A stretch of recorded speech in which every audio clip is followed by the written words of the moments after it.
Hola, ¿qué tal? Bienvenidos todos a este podcast Caminando. Vamos a hablar sobre el Camino de Santiago y todas sus implicaciones. Y hoy me acompañan Juan José Espiñeira y Manuel Andacole. Y ellos son peregrinos, ya hicieron el camino y la verdad que sus historias son fascinantes y quieren compartirlas para que otras personas como yo tengamos más información para hacer el camino, sobre la historia, tips, todo, y pues poquito a poquito vamos a desentrañar todos estos misterios. Juanjo, bienvenido, cuéntanos, ¿qué es el camino? Hola, Fer. Como bien dijiste, somos peregrinos.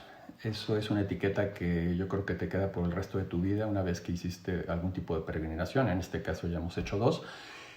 Y es una experiencia que te cambia la vida. Y como bien dices, es una experiencia que sería maravilloso poder compartir y de esa forma que mucha gente se anime a hacer cualquier tipo de peregrinación. En este caso nosotros hemos hecho, como bien dije, 2. Y comenzamos haciendo el Camino de Santiago.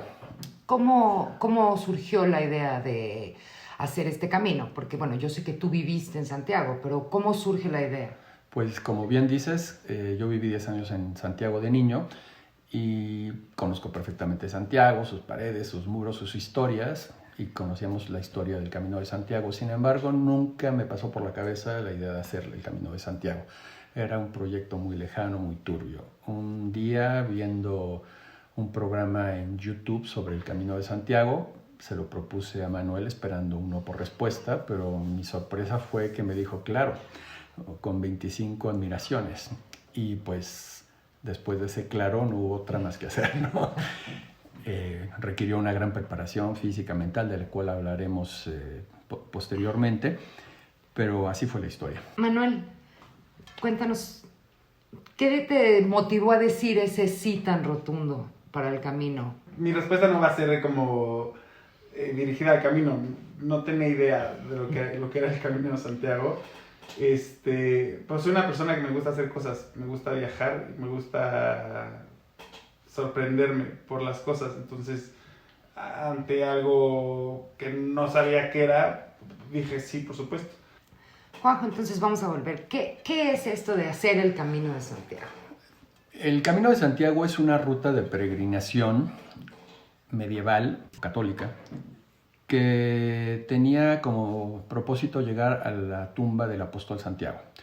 La tumba del apóstol Santiago se descubre, según cuenta la historia o la leyenda, en el año 820 después de Cristo, en una región remota del noroeste de España, lo que actualmente se conoce como Galicia.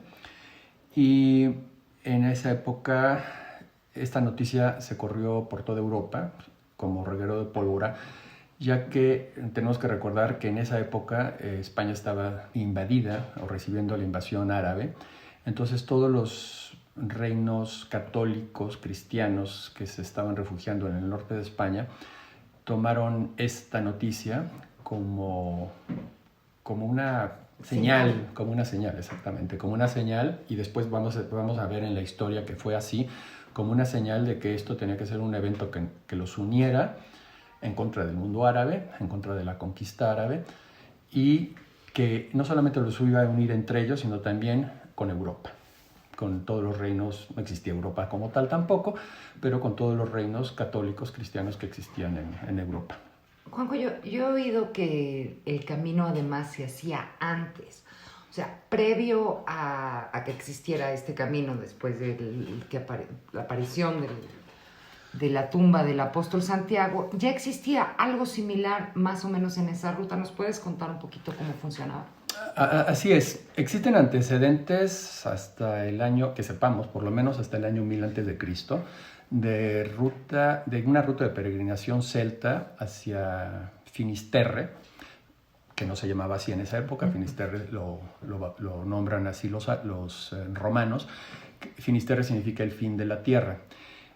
Los celtas habitaban esta zona del norte de España, igual que ciertas zonas de Inglaterra y de Francia, y tenían una ruta que se conocía como el Camino de los Gansos. El ganso es una oca salvaje, y su propósito era llegar al Erebo. El Erebo era el ocaso del sol.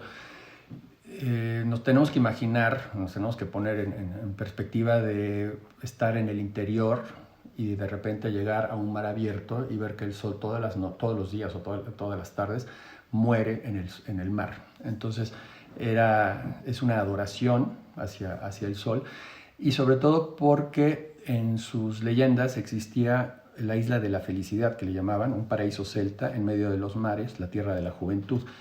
Entonces, más allá del mar, más allá del sol que se moría todos los días, o que moría todos los días, existía esta isla donde religiosamente había o disfrutaban las almas. Esto tiene una gran reminiscencia o un gran paralelismo después con la barca de Caronte griega, que yo no sé si la tomaron los griegos o tal, pero bueno, es la misma historia, ¿no? De Caronte recoge en las noches las almas para llevarlas al más allá.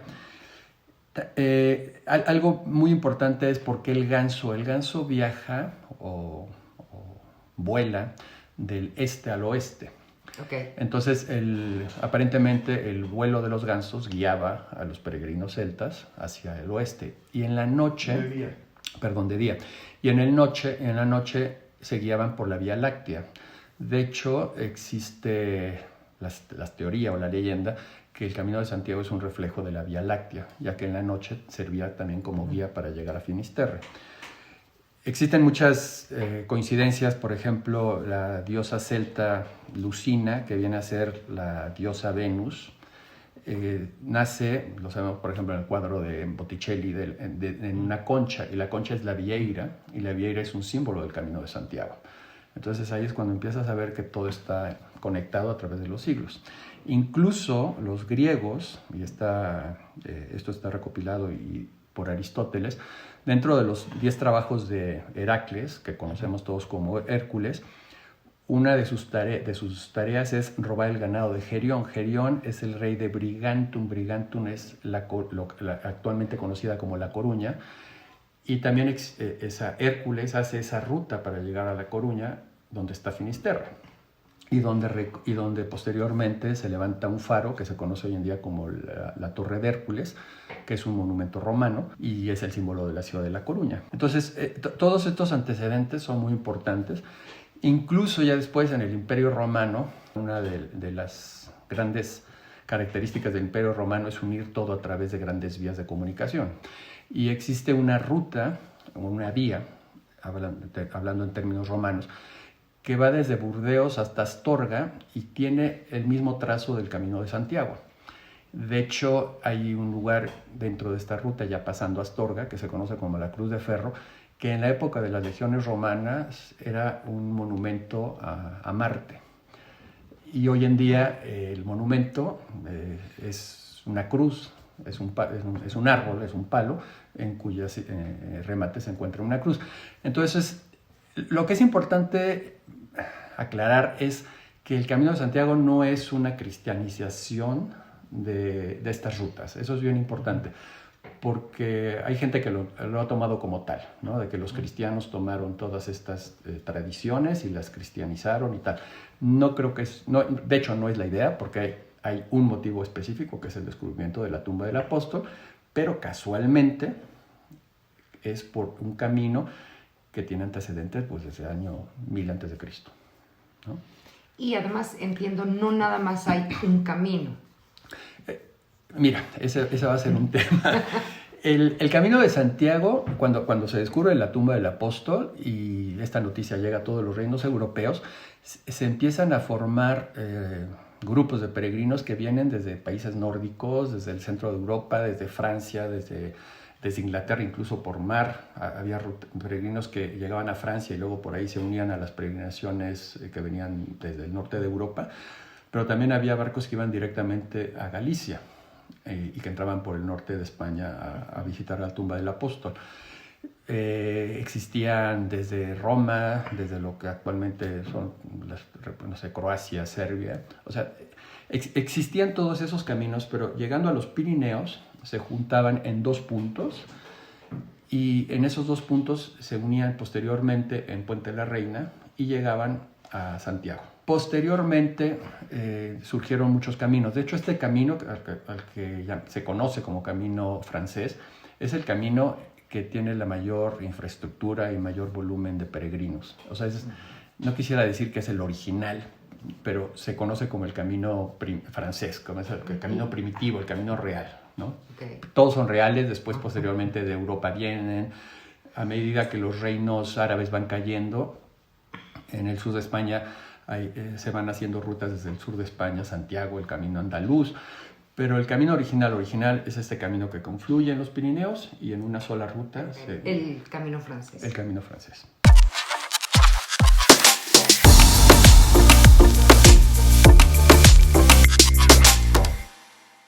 Creo que valdría la pena hablar un poquito del apóstol Santiago, ¿no? De por qué se le iba a ver. Digo, todos sabemos que era discípulo de Jesucristo, hermano de Juan, creo yo, pero Juan y Santiago, hijos del trueno. Así es, efectivamente. Mira, Santiago es uno de los 3 apóstoles favoritos, no me gusta utilizar esta palabra, pero más queridos, vamos a decir, de los discípulos más queridos de Jesús. Por un lado, son primos hermanos, porque tanto San Juan Bautista como Santiago es primo hermano de Jesús. Ellos son hermanos, San Juan y Santiago. Y el otro tercer favorito o discípulo consentido es San Pedro, ¿no? Ellos, ¿por qué son los conocen como los consentidos? Porque están en eventos muy importantes, por ejemplo, en el rezo de Getsemaní, en Pentecostés. Entonces, son personas que están muy próximas a Jesús. Santiago, el nombre de Santiago viene de anteponer Sant a Iago, a Tiago o a Jacob. El nombre real de Santiago es Jacob. Hay que recordar que son hebreos todos ellos. Entonces es San Jacob y degenera o se genera sí. en Santiago. Que de hecho es curioso porque todos los demás santos tienen como el santo aparte de su nombre. Y en este caso como que se integró. Se integró. No sé si haya otro, ahorita no lo recuerdo, pero por ejemplo es San Francisco. Así es. ¿No? San Joaquín. Así Santa es. Ana. Y él es San Yago, ¿no? Santiago. Y queda como con el santo incluido. Por eso nos decimos San Santiago, ¿cierto? Bueno, no lo debemos decir, pero lo dicen. Existe, sobre todo en América, el decir San Santiago. Y está mal, estás reiterando el santo. Bueno, Santiago entonces es uno de los seguidores o discípulos de Cristo. En el año 33, después de la muerte de Cristo, en el Pentecostés, Cristo les encomienda a todos sus discípulos que esparzan la fe por todo el mundo, conocido que es básicamente el Imperio Romano en esa época. Y pues cada quien se divide una parte del imperio. La leyenda dice que Santiago le toca lo que en esa época se conocía como Hispania, que era una colonia romana. Y aquí es donde ya empiezan historias diferentes. Hay gente que dice que Santiago fue por mar, cruzó el estrecho de Gibraltar y llegó bordeando la costa de Portugal hasta España para desembocar en Galicia, en Gaecia, en Iria Flavia. Otra teoría es que llega por el lugar opuesto, que sería Tarraco, que era también una ciudad del Imperio Romano muy importante, y siguiendo el Valle del Ebro, llega hasta Galicia. Y existe otra teoría que de donde desembarca realmente es en Cartago Nova, que viene a ser Cartagena. Pero lo importante es que, según esta leyenda, que tiene muchos detractores, hay gente que dice que Santiago nunca estuvo en España, que fue imposible que estuviera en España, pero bueno, según la leyenda, según la tradición, Santiago llega a España a cristianizar. Ok, pero estuvo ahí, pero no murió ahí. Así es. De hecho, lo que dice la leyenda es que fracasó en su intento de evangelizar a todos los pueblos. Los celtas o quienes estuviesen ahí. Sí, romanos, celtas o descendientes de celtas. Y que en esta ruta, en lo que actualmente es Zaragoza, que en ese momento era César Augusta, la tradición cuenta que se le aparece la Virgen María. La Virgen María en ese momento no ha muerto todavía. Ella vive en Éfeso, está muy enferma. Y cuenta la tradición que le pide a Cristo que antes de morir se quiere despedir de todos los discípulos. Y la única forma de poderlo hacer, porque todos están en todo el mundo, es que ella se les aparezca. Entonces, la tradición cuenta que se le aparece a la Virgen María encima de un pilar, por eso es la Virgen del Pilar, en un templo romano. Y de ahí regresa a España, regresa a Palestina, En Palestina, Herodes Agripa lo manda a matar, lo decapita, y dos de sus discípulos, que son Anastasio y Teodoro, recogen los restos del apóstol, lo meten en una arca, que la conocen como el arca marmárica, y que cuenta la tradición, que es, digo, tiene que ser una tradición, porque es una arca de mármol donde están los restos del apóstol, y guiados por un ángel, en 7 días llegan a Galicia. Okay. Entonces, todos estos, o sea, a pesar de que no murió en Galicia, o sea, los discípulos Teodoro y Anastasio lo llevan a este lugar que dices que se llamaba Iria Flavia, ¿no? Iria Flavia. Los discípulos dicen, o la tradición dice, que creo que está en los Hechos de los Apóstoles, que todos los discípulos tienen que ser enterrados donde predicaron, o que van a ser enterrados donde predicaron. Entonces, bueno, pues Santiago, su lugar de predicación, según la leyenda, fue el norte de España, en específico Santiago, y en específico Galicia. Entonces llega a Iria Flavia. Iria Flavia actualmente es una ciudad que se conoce como Padrón, que está muy cerquita de Santiago de Compostela.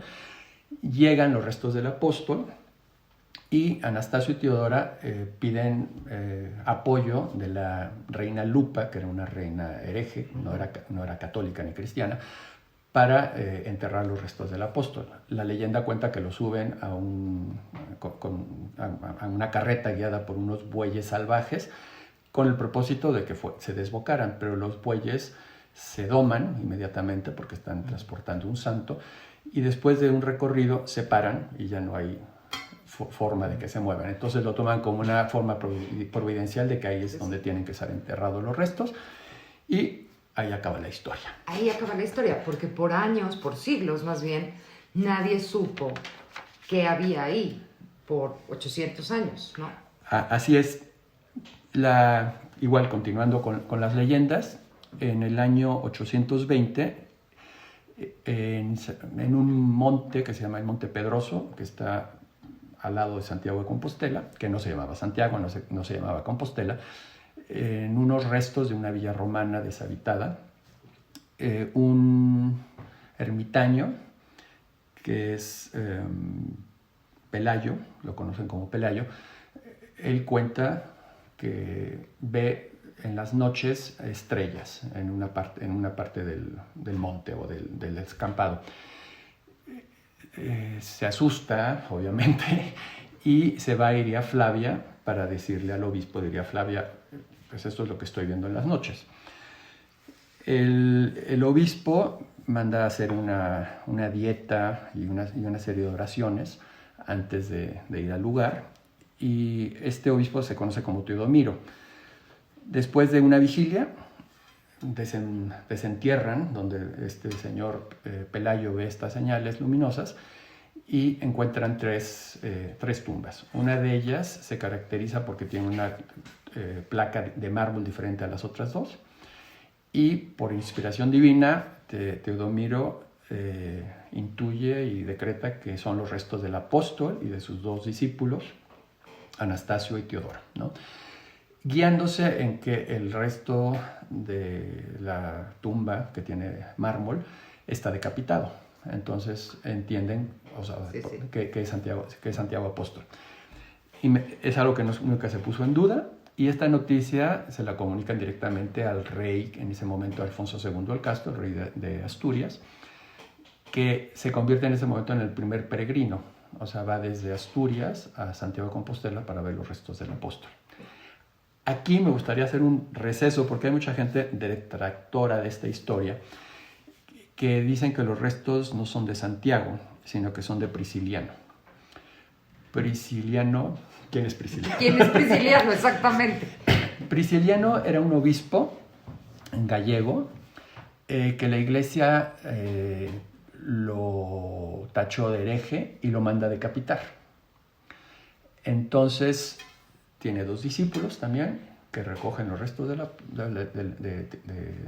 Prisciliano, y no se sabe nunca más de ellos. Entonces hay gente que dice que los restos no son de Santiago Apóstol, sino de Prisciliano.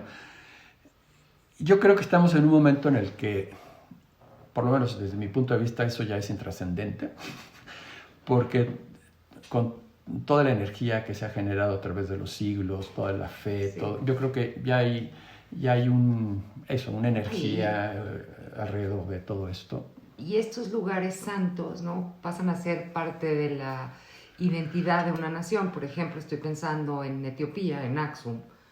Ellos tienen el Arca de la Alianza, perfectamente bien resguardada. Y no importa qué creamos todos los demás, si vas o no, tienes dudas o dices que es imposible. Para ellos, ese tabor que tienen ahí es parte de su identidad. La Virgen de Guadalupe, que ha tenido también grandes detractores, y pues para mí no hay un lugar que me guste más ir a rezar dentro de la ciudad que la basílica, ¿no? Entonces, como que más allá de la verificación científica de si eran o no los huesos, pues hay algo, ¿no? Que como que se vuelve parte de la identidad del lugar, de la gente, de la cultura, y ya es. Esa sería mi opinión, ¿no? Ya es. Yo estoy de acuerdo contigo. O sea, siempre va a haber detractores a cualquier cosa, y lo importante, bueno, pues en este caso es si tienes fe tenerla, y si no tienes fe, pues tampoco tienes por qué ser detractor de ello. No, a mí me gustaría entender, en el preciso lugar donde encontraron las tumbas de mármol, ahí hicieron la catedral de Santiago de Compostela, o sea, en el exactito lugar donde hoy, bueno, yo sí visité hace ya algunos años Santiago de Compostela, que es poesía vuelta a piedra, es una belleza, pero ahí, en esa catedral enorme, preciosa, ahí fue donde estaban verdaderamente los huesos, ¿sabes? Eso es lo que dice la historia y la leyenda. Sí, Eso es lo que dice la historia y la leyenda. Cuando Alfonso II el Casto va y se convierte en el primer peregrino, él manda edificar inmediatamente una pequeña ermita para resguardar los restos del apóstol. Y esa pequeña ermita, con el tiempo, se convierte en esa fabulosa catedral que hizo el maestro Mateo. Bueno, muchos, pero... Fueron muchos. Fíjate, antes me gustaría, y más como arquitecto, platicarte un poco de la importancia arquitectónica de la planta de peregrinación, porque ese concepto no existía hasta que empiezan las grandes peregrinaciones. Esta noticia, como les decía anteriormente, llega inmediatamente a todos los reinos europeos, y hay que ponernos en escala o en lugar que somos contemporáneos un poquito a todo lo Carlomagno. Carlomagno tuvo el sueño de unificar Europa en un reino, el Sacro Imperio Romano Germánico, o sea, quiso que todo lo que había sido el Imperio Romano en algún momento fuera un Sacro Imperio Romano Germánico.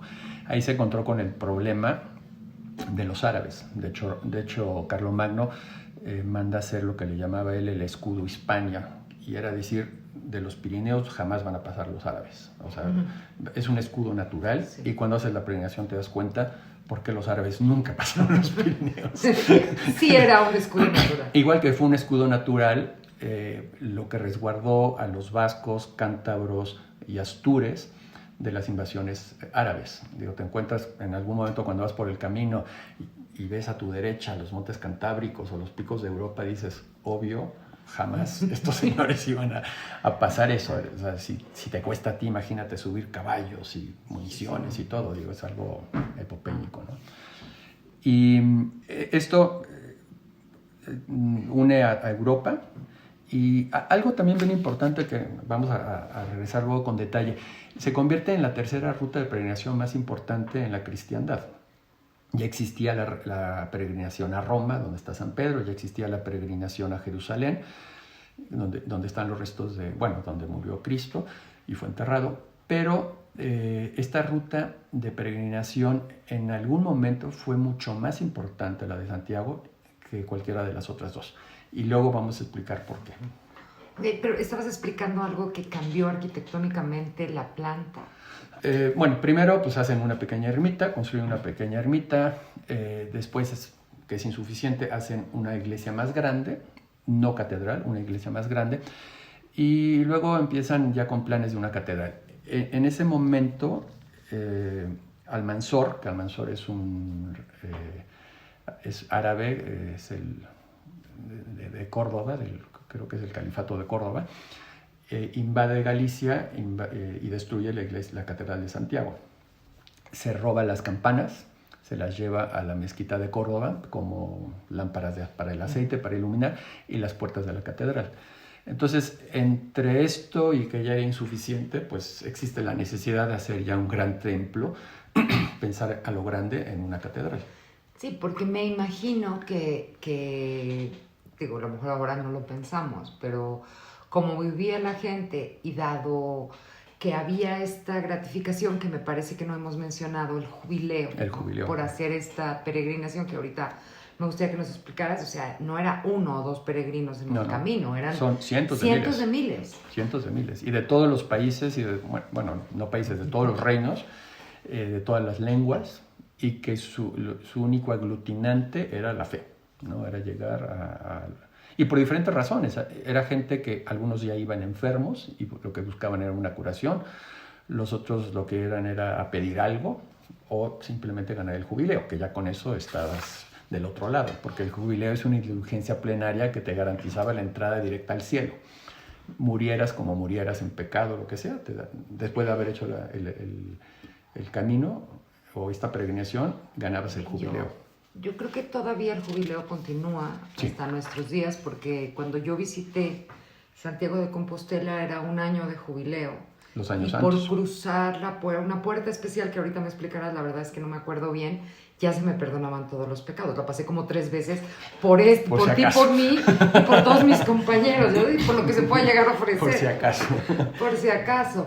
Pero bueno, no, a ver, Lo que te comentaba de la planta de la catedral. Cuando empieza a haber el movimiento de peregrinaciones, y este es un concepto que no es Santiago el primero, existen ya varias iglesias en Francia con esta planta, era muy complicado poder oficiar una misa y tener peregrinos, porque la planta tradicional de una iglesia es tener la nave central, las naves laterales, y tienes el altar. Entonces, si yo soy un peregrino y quiero ir a ver los restos del apóstol, pues están interrumpiendo las misas. Y luego eran insuficientes porque no había no había capillas suficientes para ofrecer misas en diferentes idiomas, porque tenemos que recordar que pues, algunos hablaban castellano, otros hablarían franco, francés o inglés. Entonces era muy complicado una misa en latín dirigida a gente tal. Entonces, este es un concepto que nace en Francia, aparentemente por un maestro que se llama el maestro Bernardo. Y hoy en día lo vemos y dices, ¿cómo no se les ocurrió antes? La solución es muy sencilla, es permitir la circulación atrás del altar. Y entonces es lo que le llaman la girola. O sea, poder circular, o sea, yo voy por las naves laterales y yo puedo pasar por atrás del altar y no interrumpo el oficio de la misa. Pero pasa lo mismo también, es como por ejemplo en la Basílica de Guadalupe, que puedes pasar por atrás del altar para ver a la Virgen. Bueno, en la basílica lo haces por abajo, bueno, pero estás hablando del siglo XX. No, pero... pero es el mismo concepto. A lo mejor mucha gente no ha visitado la Catedral de Santiago de Compostela y pues más o menos te ubicas viendo así como haces en la basílica, que entras por la parte de atrás, digo, más o menos. Sí, efectivamente es eso, pero no existía ese concepto. O sea, tú lo ves en la basílica, en la vieja basílica de Guadalupe, tienes las 3 naves, tienes el altar central, sí. Y existía ese mismo problema, ¿no? Entonces nace este concepto de circular atrás del altar y aparte la idea de poner muchas capillas alrededor con la finalidad de oficiar diferentes misas al mismo tiempo. Ah, ok. Ese concepto después lo toman los jesuitas en la iglesia del Jesús en Roma, ya después de en plena Contrarreforma, porque una de las obligaciones de los jesuitas era oficiar una misa cada día. Entonces, pues de repente si tenías 20, 30 jesuitas, pues tenía que haber 20, 30 capillas donde pudieras oficiar las misas. En Santiago fue por otro propósito. Y luego también, como tienes que guardar a muchísima gente, nace el concepto de tener un deambulatorio en la parte superior, o sea, que pueda circular arriba de las naves para poder escuchar las misas. O sea, estamos hablando de miles de personas en una iglesia que tenían que escuchar y que tenían que ir a visitar. Y luego la parte superior sirve incluso para que los peregrinos durmieran. Digo, no había hoteles, no había nada. Ya posteriormente se hace el hospital de peregrinos, lo que es el Hostal de los Reyes. Pero hay una parte de la historia en la que los peregrinos llegaban y pues dormían en el descampado o en las iglesias o en los monasterios o en este tipo de A lo lugares. mejor en casa de alguien generoso que les dejara pasar la noche. Entonces, en el año 1075, el maestro Bernardo, que es francés, hace el primer proyecto de lo que hoy conocemos como la nueva catedral. Y tenemos que acordarnos que pues, no había arquitectos ni había albañiles, eran masones. Todos ellos trabajaban en la masonería. Entonces, la piedra, y firmaban con símbolos, esta piedra yo la pulí, entonces pongo mi firma.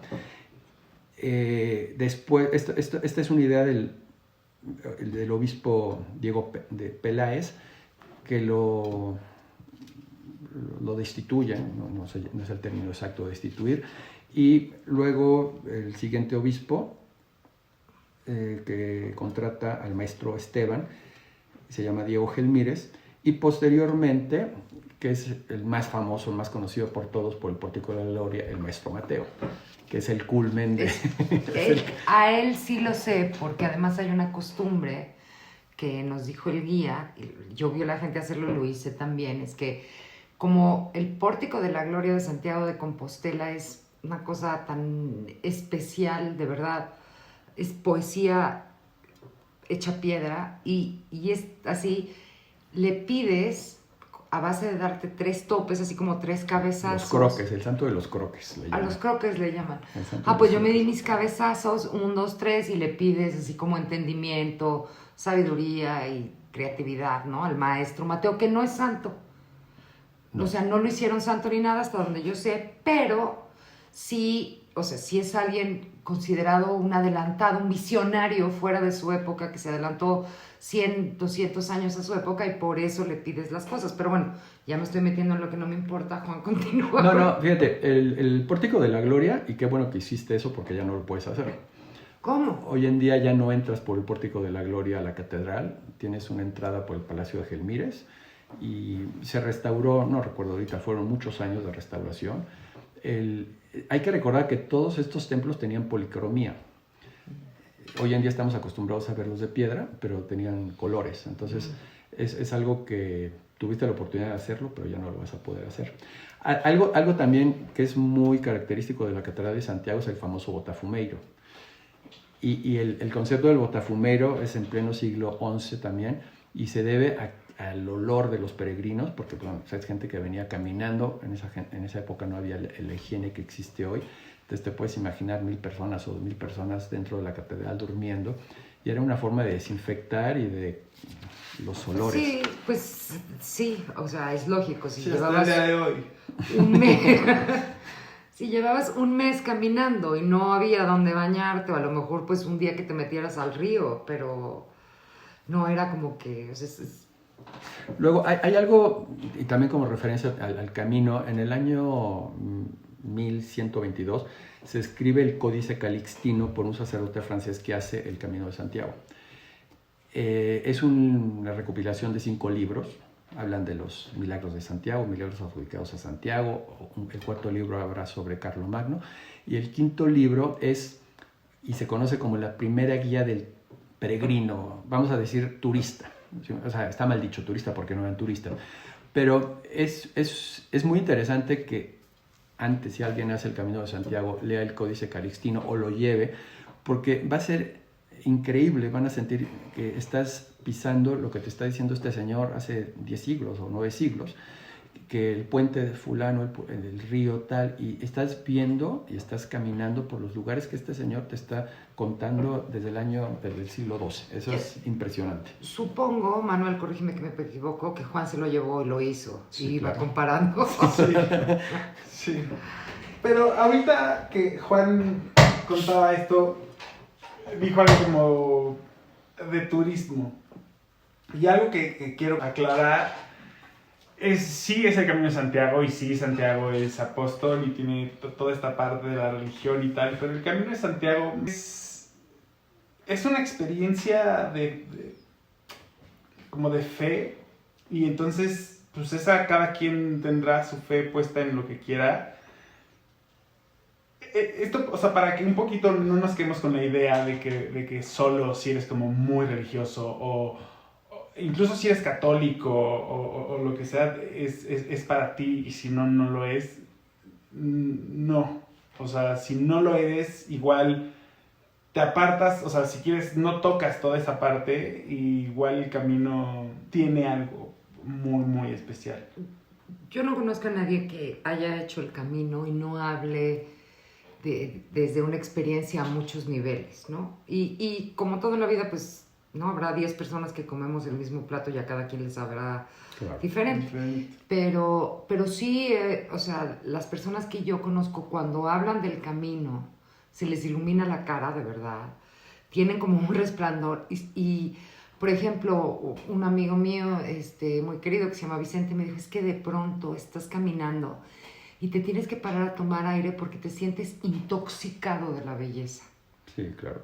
¿No? O sea, que estás como... Y pues sí, quizá eso necesariamente no es algo religioso, pero sí yo creo que hacer un camino de peregrinación debe ser una experiencia espiritual, ¿no? Cada quien al nivel que esté, ¿no? Como decía Manu, ¿no? No tienes que, a lo mejor puedes ser shintoísta o ateo, o sea, y tener una experiencia espiritual. De hecho, cuando comienzas el camino, te hacen una pequeña encuesta, ¿no? ¿Cuál es tu propósito? Si es religioso, espiritual, deportivo, tal, ¿no? Y al final, ahí tengo las estadísticas que estaba leyendo el día de ayer, al final la gente, la palabra más generalizada es espiritual, más que religioso. O sea, es un viaje espiritual. No sé lo que tú opinas, Manuel. No, sí. Totalmente de acuerdo. Luego, en esta época pues no había policía, ni guardia civil, ni nada que cuidara a los peregrinos. Entonces, a instancias de la corona, se crea la Orden de Santiago, que todavía subsiste hasta hoy en día, que es una orden para cuidar y proteger a los peregrinos.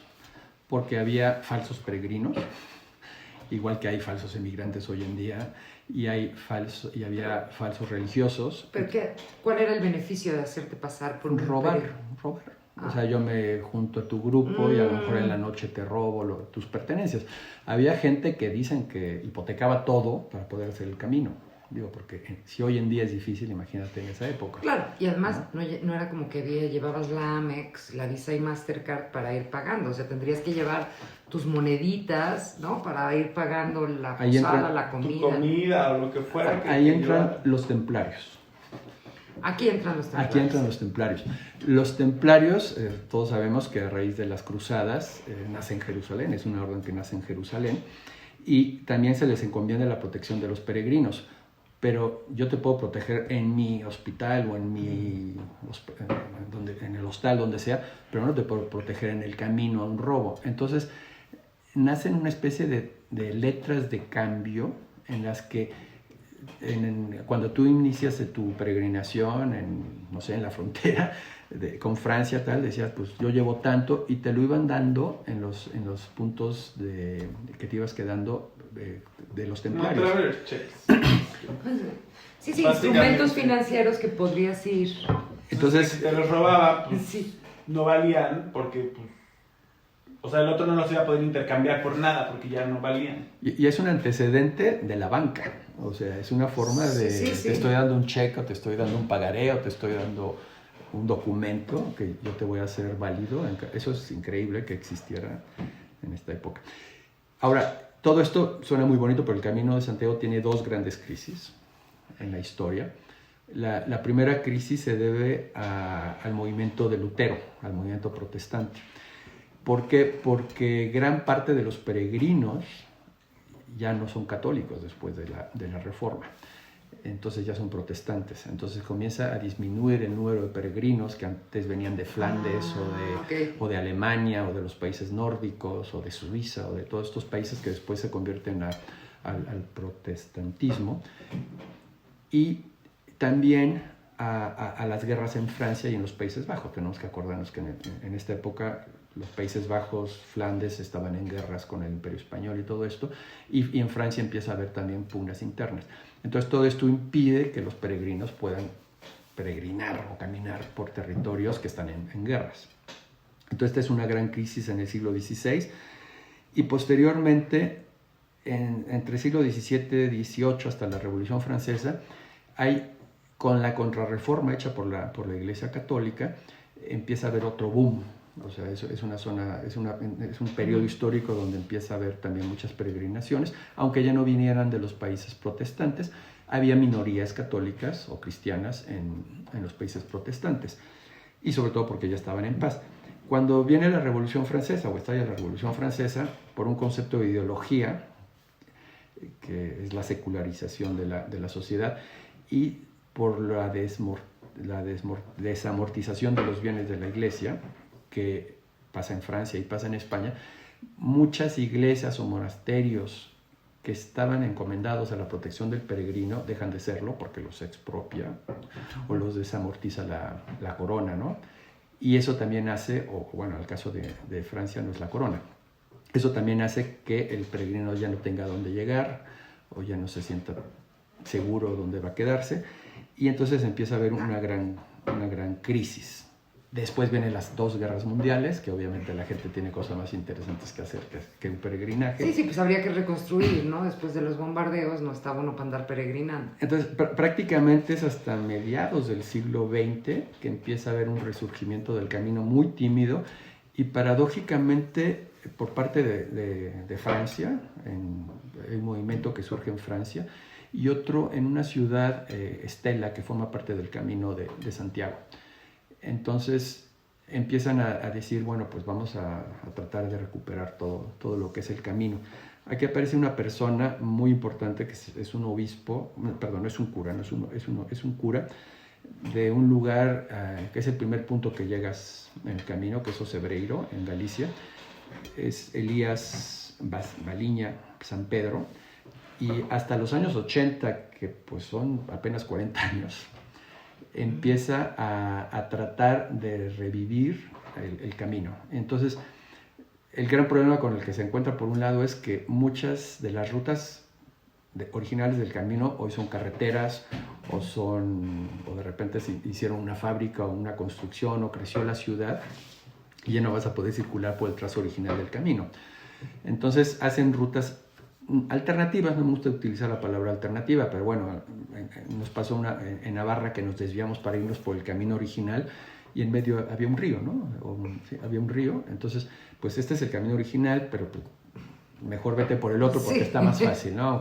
Pero vas pasando por pueblos, ciudades y todo eso. Entonces, este cura Baliñas, dices, ¿no? Así es.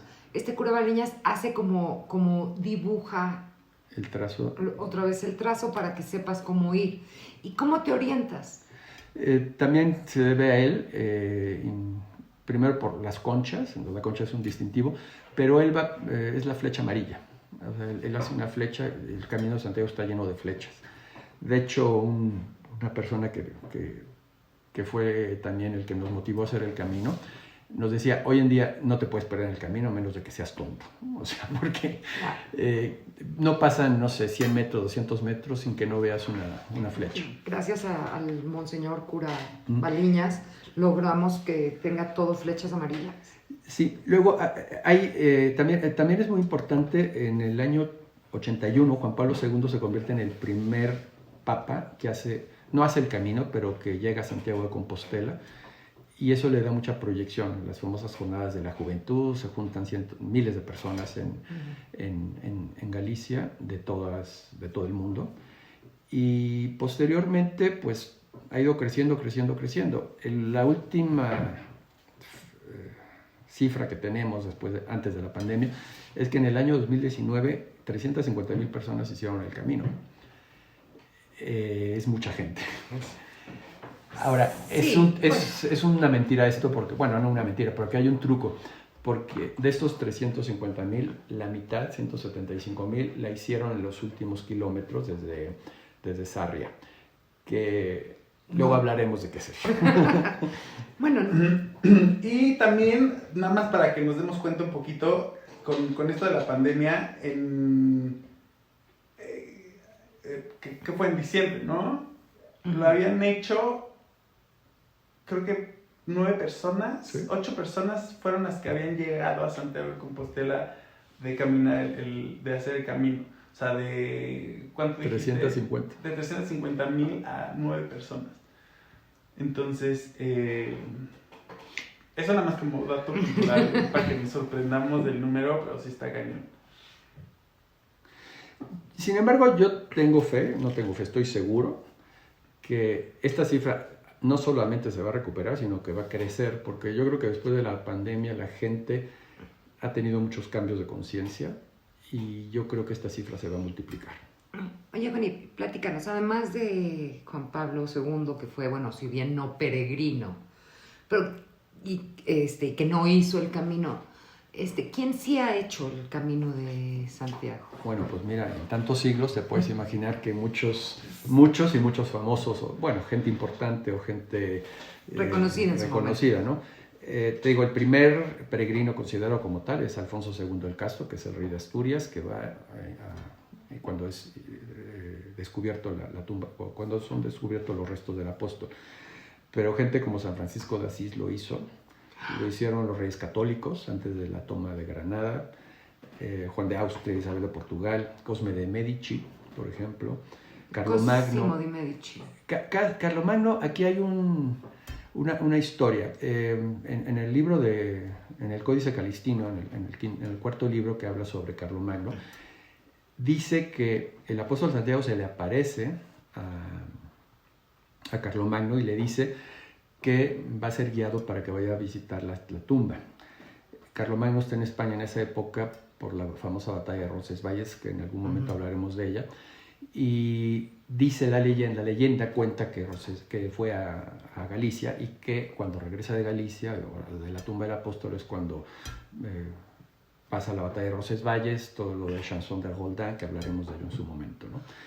También, pues no sé, el autor del Códice Calixtino, que se llamaba Améric Picaud, que es muy reconocido, reyes, Carlos I, Felipe II, y contemporáneos, Pablo Coello, que personalmente antes de hacer el camino leí el libro del Peregrino, y él te dice que él al parecer era abogado en Brasil antes de hacer el camino, y después de hacer el camino, o en el camino, se da cuenta que lo que le gusta es escribir y que se quiere convertir en escritor.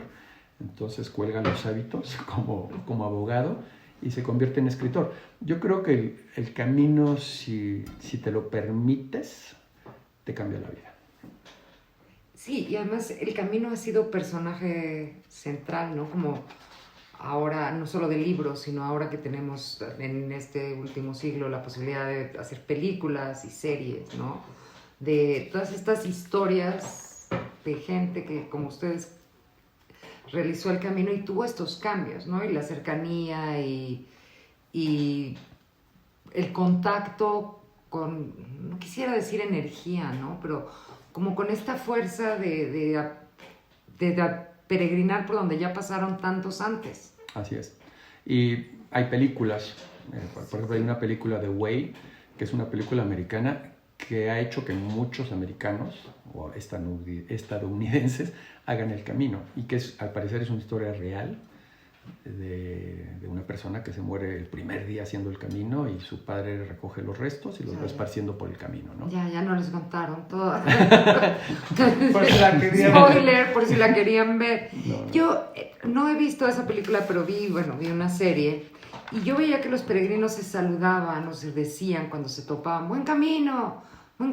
¿Qué significa esto? ¿Por qué lo hacen? Mira, los peregrinos, desde el día 1 yo creo que empieza a haber una complicidad, solidaridad, compañerismo, y es una forma de echarle ganas, de decirle a la gente, vas bien, porque de repente tú pasas a alguien y le dijiste buen camino, ahí te quedaste, pero no, 5 kilómetros después ese señor te va a pasar a ti porque estás descansando y te vuelve a decir buen camino. Es una forma de apoyo, ¿no? De solidaridad entre los peregrinos.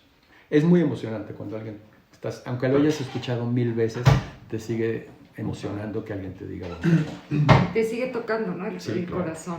Sí. ¿Cuánto tiempo más o menos se tarda uno en hacer el camino? Digo, me imagino que al final del día, como es camino y es caminando, no debe ser muy diferente de lo que se hacía a lo mejor Isabel la Católica. Bueno, no sé si lo haya hecho en caballo o qué, pero, o sea, más o menos el tiempo debe ser similar, ¿no? Un mes, poquito más, menos. Mira, las rutas son, creo que by the book son 32 días. Ajá. Nosotros la hicimos en 28 y para hacer eso pues hay jornadas que a lo mejor en vez de 25 se convierten en jornadas de 40. Yo creo que un mes es un número alrededor del cual deberías hacerlo, haciéndolo a pie, que creo que es como se debe hacer. Y completo, porque también pues, lo puedes hacer por etapas. O sea, lo puedes hacer, pues no sé, saliendo por San Jean Pied de Port y llegas hasta, no sé, Pamplona. No, Pamplona es muy poco, ¿no? A lo mejor Logroño, no sé. Llegas a Logroño y nosotros, por ejemplo, nos topamos en algunos de los estados donde nos quedamos y uno era de Italia y llevaba 4 años haciéndolo y se tomaba cada año una semana para caminar. Entonces, pues lo que llevara a ese tiempo es lo que le faltara, ¿no? Pero él cada año se tomaba una semana para caminar, hacer el camino. Claro, porque es que además, desafortunadamente, con el mundo complicado que vivimos, pues tú no le puedes decir a tu jefe, me voy 32 días a caminar, ¿no? Sí. Tengo un llamado espiritual, pero a lo mejor sí es más factible hacerlo en 3 tramos de 10 días, 10 días, 10 días, ¿no? Sí, en 3 años, que todo a lo mejor de un jalón se me hace muy bonito que... O sea, al final del día, tu camino espiritual lo haces como... Pues no sé, cada quien con las limitaciones que tiene, el tiempo que tiene, la condición que tiene y... ¿no? Al final del día supongo que el chiste es hacerlo. El dinero y el todo. Sí. Cada quien a su aire y a su paso y a su presupuesto. Yo lo que sugeriría o le recomendaría a la gente es que no hagan la última etapa del camino. Primero. Que no hagan solo la última etapa solo. Porque es una experiencia completamente diferente. Y cuando vienes después de 3 semanas de estar haciendo el camino desde los Pirineos y llegas a la última etapa, palabras textuales de Manuel fue, me robaron el camino. O sea, es otra experiencia. No es mala, es diferente. Es una experiencia diferente. Pero o sea, lo que quieres decir es, si lo vas a hacer en 3 partes, no te eches la última parte primero, sino empieza por la parte más lejana, luego la de la mitad y luego ya el último tramo, porque si no, o sea... Tu experiencia es otra. Tu experiencia es otra. Tu experiencia es muy diferente al comienzo o la mitad del camino que al final del camino. Es lo más emocionante el final, cuando llegas a Santiago es lo más emocionante, pero desde Sarria en específico, y es por un tema de que desde Sarria te dan la compostelana, mucha gente lo hace, pero te pierdes de lo mejor. Yo oigo hablar a mucha gente eso de que te dan la compostelana. ¿Qué quiere decir esto de que te dan la compostelana? Mira, de hecho te dan la compostelana y la peregrina. En Sagún, que es exactamente el Ecuador, la mitad del camino, si lo empiezas a hacer en Roncesvalles, te dan un certificado que dice que has hecho la mitad del camino, que es suficiente para el jubileo. O sea, porque ya hiciste la mitad del camino. Porque a lo mejor había gente que ya no lo va a poder seguir haciendo por cuestiones de salud o porque no tiene tiempo y lo que sea. Pero eso es la mitad que debe ser, pues, 2 semanas, ¿sí? Corridas. Sí. Cuando hicieron posible que recibas la compostelana empezando en Sarria, que creo que son 4, 5, 6 días de camino. Entonces se masifica al final del camino. O sea, todo lo bonito que tienes al principio del camino, de repente estar kilómetros solo caminando a la mitad de un bosque o de una llanura o lo que sea, o una planicie, no llanuras, al final es muy difícil encontrar esos momentos de estar solo contigo mismo o con tu compañero de viaje o lo que sea. Es otra experiencia. Claro, porque entonces ya está todo el mundo... Que al final del día está bien que te den la indulgencia, pero como dijo Manuel, ¿no? O sea, ¿qué pasa con esa experiencia? No debes de perderla, ¿no? Esa peregrinación. Y aquí me surge la duda, Juan, ¿por qué se les dice peregrinos mientras que en otras personas, por ejemplo, les dicen romeros? Bueno, las 3 grandes peregrinaciones del mundo cristiano, católico, son a Jerusalén, que les llaman palmeros. Palmeros. ¿Por qué? Porque Cristo, cuando entra a Jerusalén, las palmas, el domingo de Ramos, lo reciben con palmas, ¿no? Entonces son los palmeros. En Roma, pues se llaman romeros porque van a Roma. Todos los caminos llevan a Roma. Y en Santiago es peregrinos. ¿Y la concha? ¿Por qué es el significado de esta vieira, como decías, vieira? Llegas a Santiago, y Santiago está en Galicia, y Galicia es un lugar pródigo en mariscos, y uno de los símbolos es la vieira, ¿no? Lo que le llaman la vieira. Y no sé si tocamos el tema que existe una última etapa o varias etapas para llegar de Santiago a Finisterre. O sea, dicen que la verdadera peregrinación tiene que terminar en Finisterre, no en Santiago de Compostela. ¿Qué serán? ¿Como una semanita más caminando? No, creo que son 3-4 días, no creo que sea mucho más. La verdad no tengo ahorita el dato, pero nosotros no hicimos... Fuimos a Finisterre, pero en coche, no caminando.